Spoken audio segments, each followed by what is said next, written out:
Hey, how's it going, guys? So we are at Anaheim Regionals. We just finished top 4. I have with me Lee Bui. Hey everyone. And what were you playing this weekend that got you top 4? I played Zoroark Handlock. It's a disruption deck based on red card, Delinquent, and Peeking red card. Peeking red card. Yeah, that's pretty insane. Yeah, that's pretty spicy. Oh, definitely. Yeah. Go big or go home. But yeah. Awesome. So yeah. So we're gonna look at the 60 cards that you played this weekend and break down the deck, okay? All right, sounds good. Okay, go ahead. All right, so to start the deck off, we have 4 Zora. Please try to get Paralyzing Gaze Zora if you can. I just didn't have any, and the vendors didn't have any, so I had to play the Ram, which didn't help me at all. Well, I guess it didn't really matter. There was no point where I needed to use Paralyzing Gaze, so luckily it worked out. But cool. Yeah, definitely Paralyzing Gaze Zora if you can. Then, obviously, since we run Zora, we have 4 Zoroarks, because trade is pretty good. Trade is busted. Yeah, you could try to cut down to 3, but I like the 4 just in case a few are prized, you can draw into them more easier.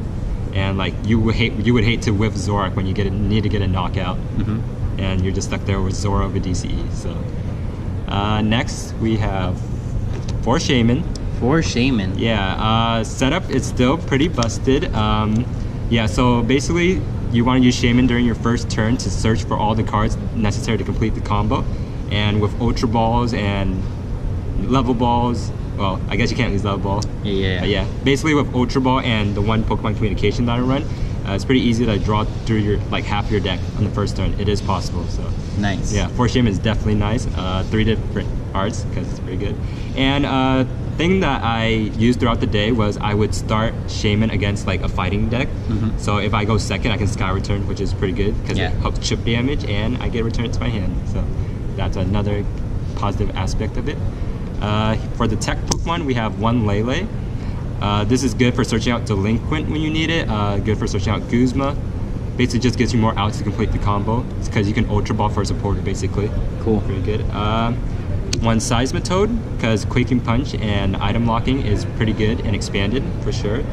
I didn't use it that much. I used it against Lucario because of Cantankerous Beatdown, and the Lucario I played against was running Focus Sash, so I had to chip first since I can't. Chip damage and then after. Yeah, so do 30 so they can't knock you out with Cantankerous Beatdown, and then you hit them with Zoroark afterwards. Nice. But yeah, other than that, I didn't use Quaking Punch that often, but it was just a nice option to have. Cool. Also good against Latias EX, if you guys don't know what that is, but Latias EX prevents you from attacking with Pokemon abilities, so this is a good way to get around it, because you don't run anything else that can really attack. Next we have 1 Marshadow. Let Loose is pretty good. There are a lot of, about 40% of my games I would Level Ball for a Marshadow so I can let loose, and that gets my opponent down to 4 cards, which helps the combo a little easier. Yeah. It is a very risky card because obviously if you let loose, you can possibly brick. Yeah, you can possibly brick off it, which did happen a couple times unfortunately, but it's a nice option to have. Also, if your hand is cluttered with stuff that you don't want to discard, you can Level Ball and then shuffle it back in. Nice. Next, 1 Citawidow. Good against Zoroark Mirrors for sure. Against Zoroark Mirror, you definitely want to get this out as soon as you can. Yeah, not much to say about that. It's a pretty good card. I did go against a lot of Citawidow myself, and my deck, it's not fun, but we made a deal. 1 Execute. Propagation is pretty good. We won 1 Battle Compressor in this deck, so you can Battle Compressor it away pretty easily. Good with trade, good with Ultra Ball if you don't want to discard too many resources. A lot of times when the Execute was prized, it was pretty tough because I would have to discard other cards that I might need later, so having the 1 Execute for basically free trade is pretty good. Nice. And then to finish off the tech Pokemon, we have 1 Ditto and 1 Muck. Me and my friends were debating, because me and my friends played the deck, a couple of us did, and we were debating Muck. I was the only one that played the Muck, and it was honestly possibly the MVP of the weekend. Nice. Shutting off Citawidow, shutting off Shaman, shutting off Lele, even shutting off Unknown Farewell Letter. So it's pretty good. Yeah. And shut off other Executes as well. So yeah, but mainly shutting off Citawidow. That's the most important thing, because you want to be one-shotting with this deck. Right. Because it is a Zoroark deck, so Zoroark decks are meant to one-shot. Cool. Yeah. Right. And that wraps up the Pokemon. yeah, a lot of Pokemon because we want to be able to one-shot. So Yeah. I think there's about 19 there. Supporters, very thin supporter line. We run the 2 Delinquent because obviously that's what the deck is all about. Being able to get your opponent down to 4 cards, either with Marshadow or red card, and having Skyfield, Delinquent. So yeah, 2 Delinquent's pretty good. I run 2 because obviously if you prize 1, it's pretty bad. Yeah. And something cool you can do is you can Battle Compressor away 1 and then keep 1 in the deck to search with Lele. So you give yourself multiple outs to Delinquent. So that's why having 2 is nice. For draw supporters, I actually only run 2. I run 1 Cynthia. This is mainly just for early game because obviously 1 Chorus. This is what you want to use mostly, but obviously you can't really Chorus at the beginning or else you'll draw a hand of 2 or 3, which is not good. Yeah. So Cynthia for early game, Chorus for late game. Yeah. Usually I like to Battle Compressor away Chorus if I can, so I can have it, and I like to keep the Cynthia in the deck so I can again Lele search it. Lele search it, get it out. If I happen to have a dead hand at the time. And then 1 Guzma. I really wish there was space for more Guzmas because there was a game where I had a 30 card hand and I somehow didn't have Guzma, which is pretty that's pretty frustrating. Yeah.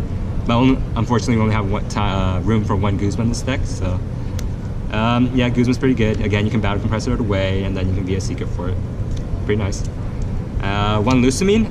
Again, my friends cut this card, but I absolutely love it because it actually won me my top 8 game because I was completely out of Skyfields, and luckily I had Lusamine in the deck. So Lusamine for 2 Skyfield. Lusamine for 2 Skyfield, and then yeah, just did 190 perfectly to knock out his Zygarde. Nice. So yeah, my friends cut it. I do not agree with that. I definitely think it is worth keeping in. Do you think maybe adding another Lusamine so you can do the loop when needed? Right. Yeah, we were thinking about that, but the thing is, to be honest, I think the loop is only good if you run discard supporter like Plumeria and stuff. So I think just having the 1 Lusamine for Skyfield is all you really need it for. Okay. Yeah, there's never really a time when you can loop it, to be honest.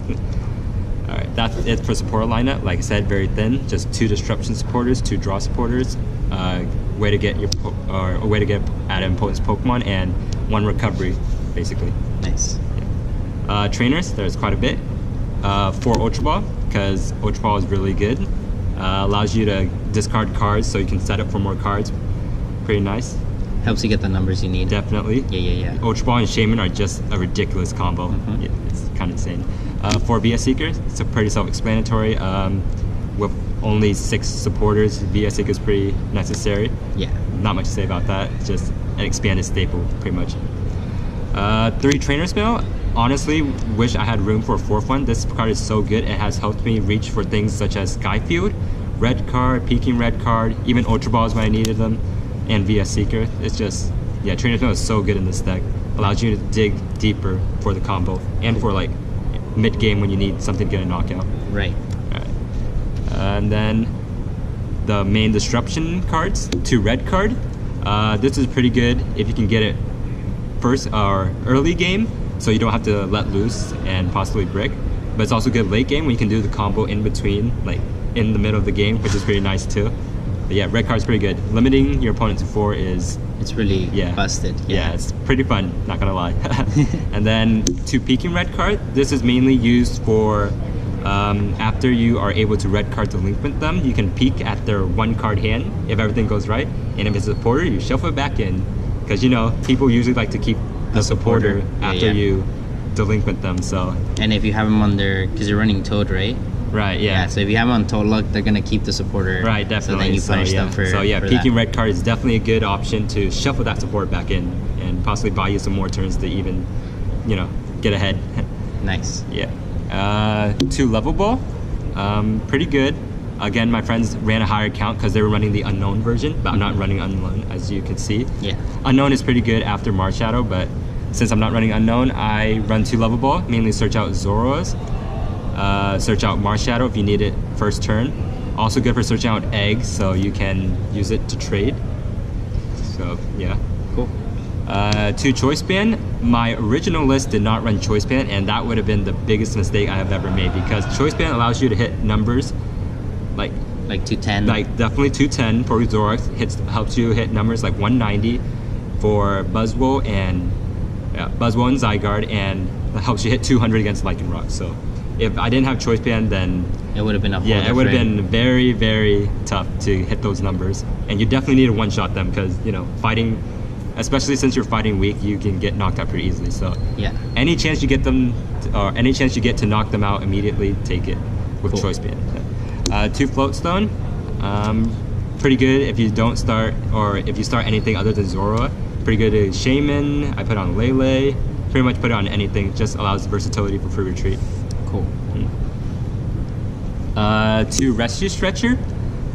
Again, allows you to recover Pokemon, especially because usually during the first turn you have 8 bench Pokemon because you want your bench to be completely filled with Shamans. So basically, you have 8 Pokemon, you Deliquent your Sky Field, and then you knock out 3 of your Shaman most of the time. So these are good for shuffling them back in so you can have them in the deck to possibly set up even more, which is kind of insane.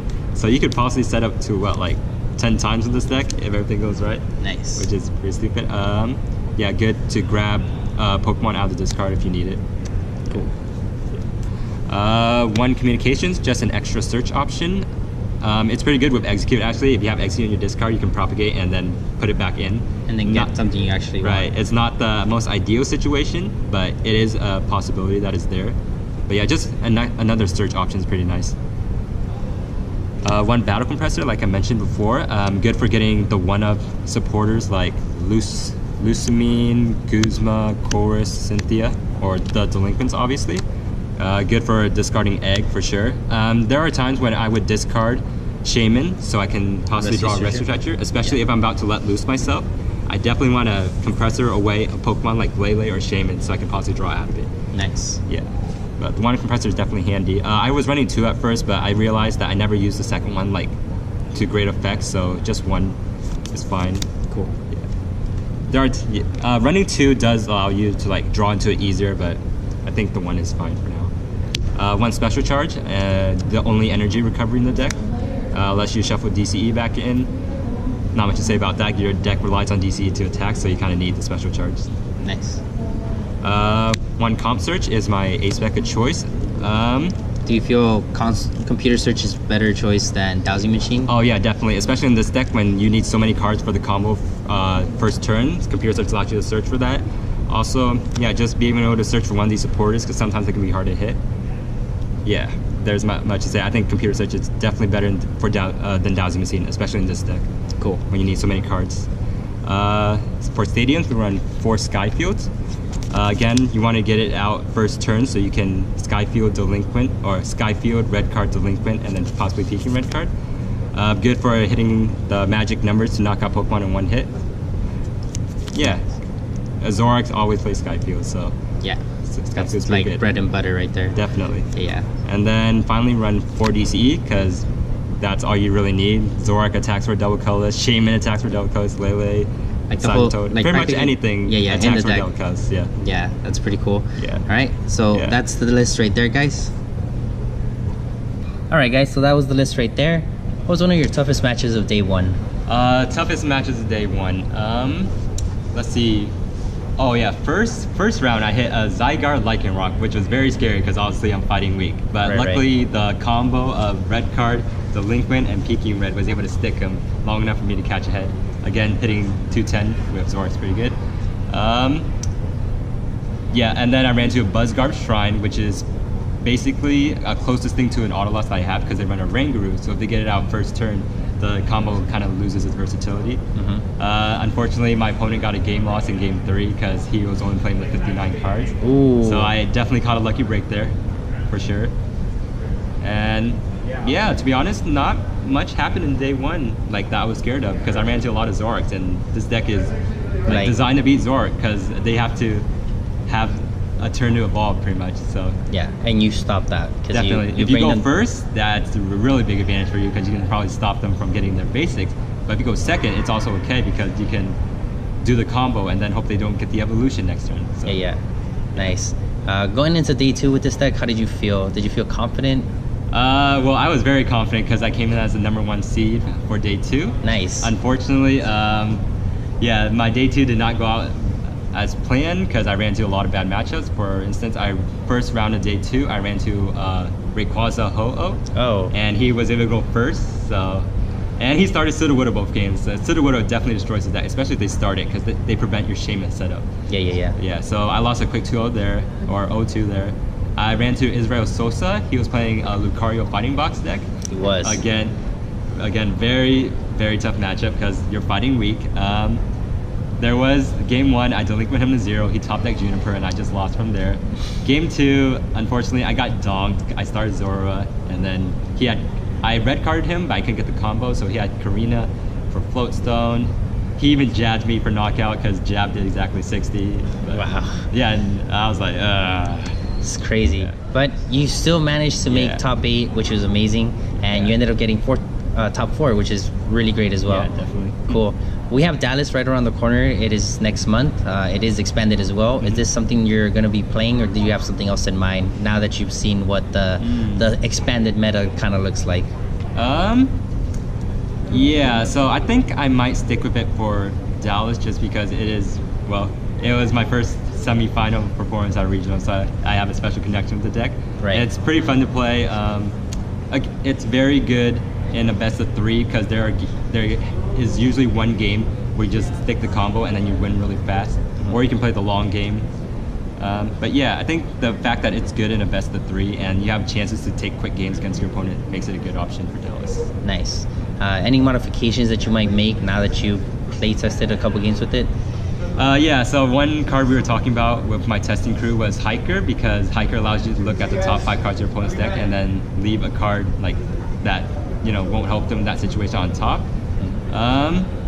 But yeah, to be honest, yeah, I don't know if Hiker is the best option because it's pretty hard to get the combo and then have to get Hiker, and then you have to VS Seeker for it. Yeah. And that kind of wastes your VS Seeker. It sounds like an extra step. Yeah, definitely. It is something worth considering, but I would rather use my extra VS Seeker for either Chorus or Guzma, to draw more cards or to Guzma something up and knock it out. Right. Again, Trick Shovel is another card because it's not a supporter, so you can play it with the combo, but again, it's pretty hard. It's already pretty hard enough to hit both the red card, Delinquent, and the peeking red card. Yeah. So adding another piece of the puzzle might make it a little inconsistent. Yeah, it'll start making it a little too clunky, Right, and definitely. that's something you want to try to avoid with the deck. Yeah, Cool. It's a spicy list, but I don't think it should be that spicy. So I think this is good enough for now. Cool, perfect. Well, thank you so much for being on the channel. It was a pleasure. Any course. shout outs, any team members that you want to mention? Oh, yeah. Any important team members that you want to mention? Oh yeah, definitely. I want to give out a shout out to my testing crew, Scrub Inc. And then we're gonna yeah, they made me a little sign, which is nice. Yeah.